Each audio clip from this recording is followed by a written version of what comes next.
yaa ka gubbaa bahee mukaaf jala muru atumaaf jira namoota hin jiru maal irraa jaamtanii beektaa nama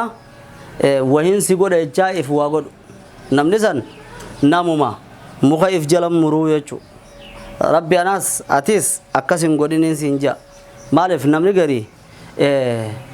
waan dararaan isaa rakkoon isaa isarratti deebitu osoo laalle sumaan dararaa ibsea rakkoodhaan hamtuudhaan si godhee ibsea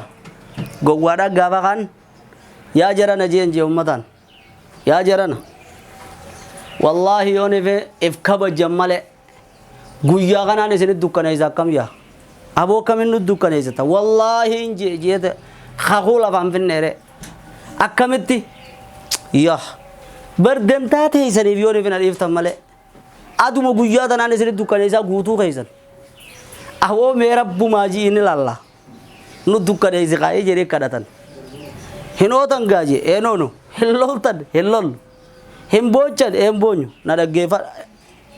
ta'ammoo jedhee kadhate mee aduma guyyaa akkatti bakkuma qaaxaa dhawanii kadhaamsan san sirraa laallamee nu gorsiise jennaani ija cufatee bar na harkaame haamee kar tokko yaa haamee kar tokko sosso'a hattuule hattu yoo saati akkuma isa dukkanooytetti ummata dukkanooyteef taabar ija isaa cufateeti isaanis itti dukkanooytee jee